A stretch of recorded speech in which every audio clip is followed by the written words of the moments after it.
Welcome to the Biblical Perspectives for Leadership podcast, where timeless biblical truths meet modern leadership.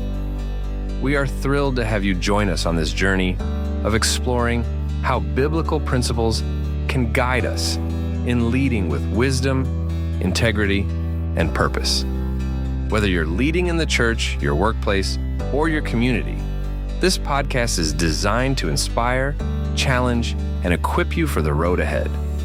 Let's dive into today's conversation and discover how Scripture shapes the way we lead. Welcome back to Biblical Perspectives for Leadership.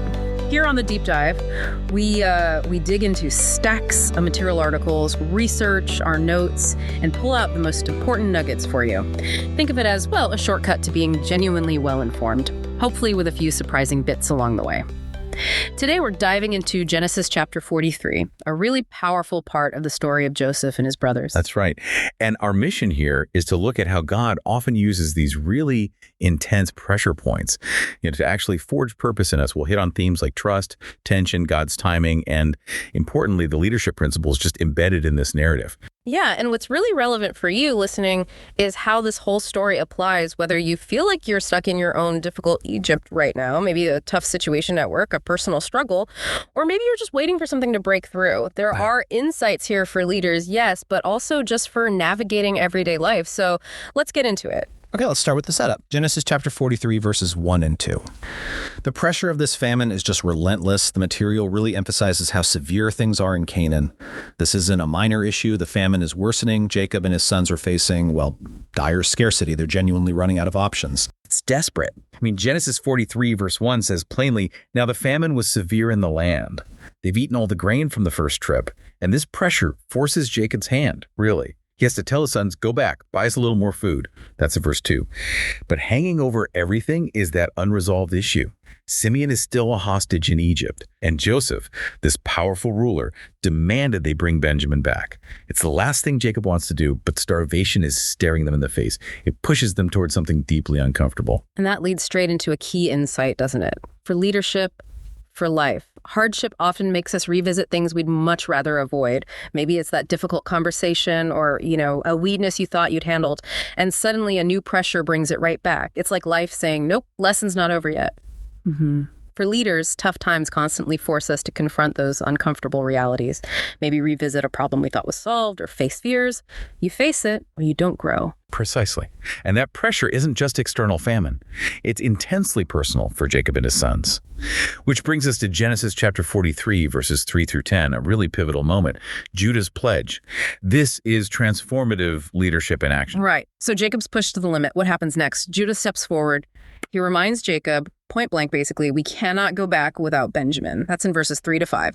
The ruler in Egypt was absolutely clear. No Benjamin, no food, no seeing his face. And this is where Judah really steps up. It's a significant shift for him. He offers himself as the guarantee for Benjamin's safety.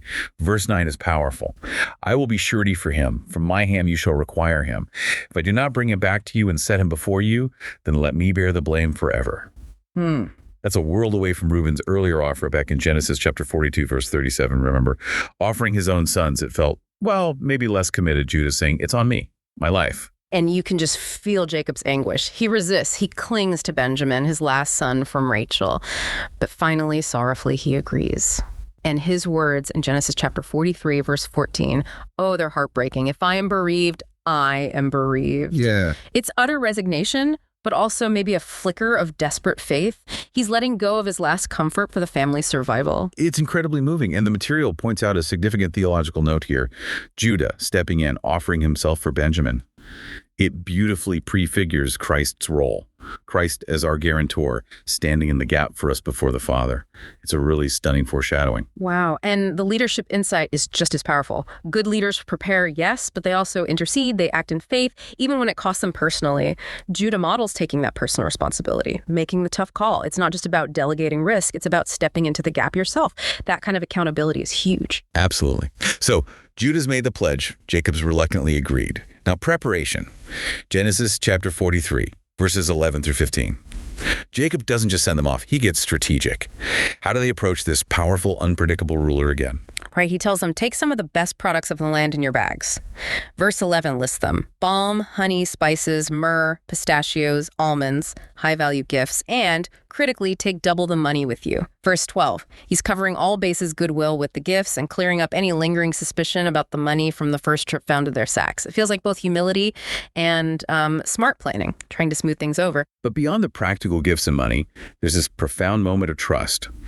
Jacob, despite his fear, really places Benjamin's fate in God's hands.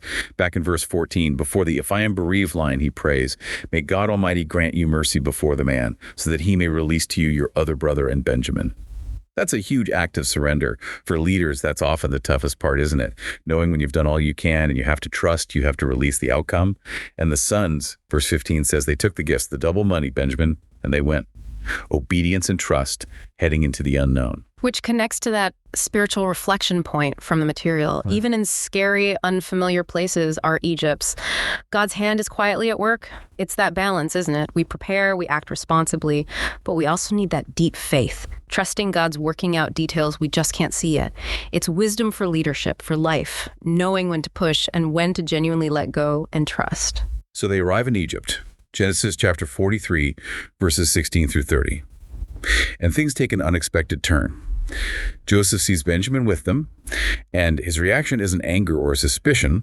He tells his steward, verse 16, "Bring the men into the house and slaughter an animal and make ready, for the men are to dine with me at noon."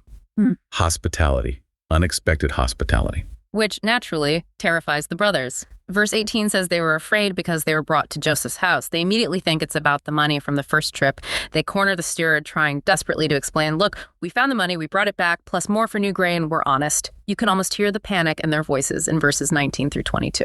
But the steward's response in verse 23 is amazing. He says, "Peace be to you, do not be afraid. Your God and the God of your father has put treasure in your sacks for you. I received your money." He calms their fears, credits God, and then crucially, he brings Simeon out to them. Another moment of unexpected grace, orchestrated by Joseph behind the scenes. It shows Joseph leading with power, but also with discernment and this hidden compassion. But the real emotional punch comes when Joseph actually sees Benjamin. Verses 29 and 30. The material highlights this. He's deeply moved.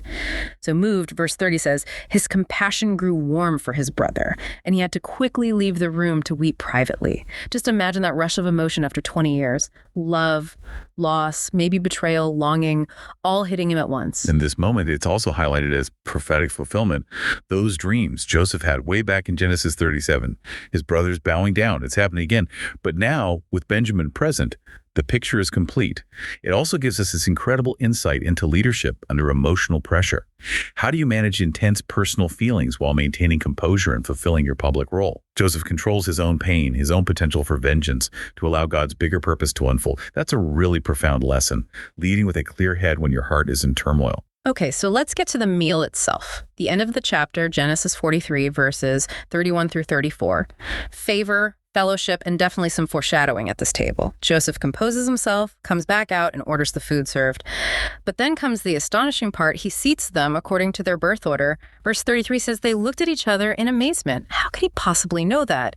It must have sent chills down their spines. It suggests something more than human knowledge. And then Benjamin gets a portion 5 times larger than anyone else's. A very clear public display of favor, and maybe a test for the other brothers' jealousy. Exactly, that seating arrangement, that huge portion for Benjamin, it's loaded with significance. The material calls this the significance of the meal. It shows reconciliation is happening, it's in progress, even if it's not complete. Joseph is testing them, sure, but he's also showing immense favor. He's initiating fellowship. It definitely foreshadows the forgiveness and restoration to come. It's this slow, careful movement towards healing a very broken family. Which brings us right to the application for us. The story suggests God is often preparing a table for reconciliation, for healing, maybe in ways we're completely unaware of. And that's not just something to passively observe. It feels like a call to action for us, doesn't it? To actively look for ways to foster reconciliation and unity in our teams, our families, our communities. Where can we build bridges? Where can favor be shown, even when it's tough? It challenges us to be agents of that healing. So wrapping up Genesis 43, it's really more than just one chapter in a long story. It's like a masterclass in leadership under pressure, in humility, seeing God's providence at work, and that slow, often painful preparation needed for real healing. We see raw human emotion, fear, grief, desperation, right alongside these incredible moments of faith and responsibility. Yeah, the insights from Joseph's restraint, his careful management, Judah's huge step into leadership, Jacob's painful but necessary faith. It all just highlights God's slow, sovereign plan unfolding.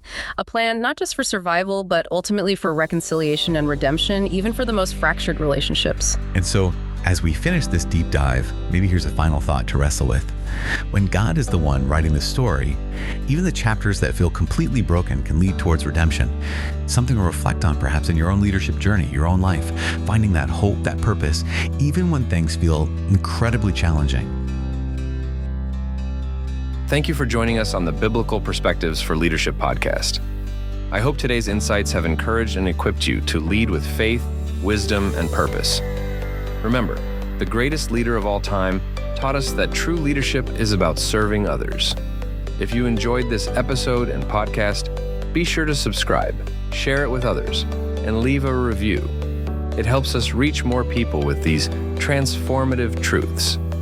Until next time, keep leading with grace and walking in purpose.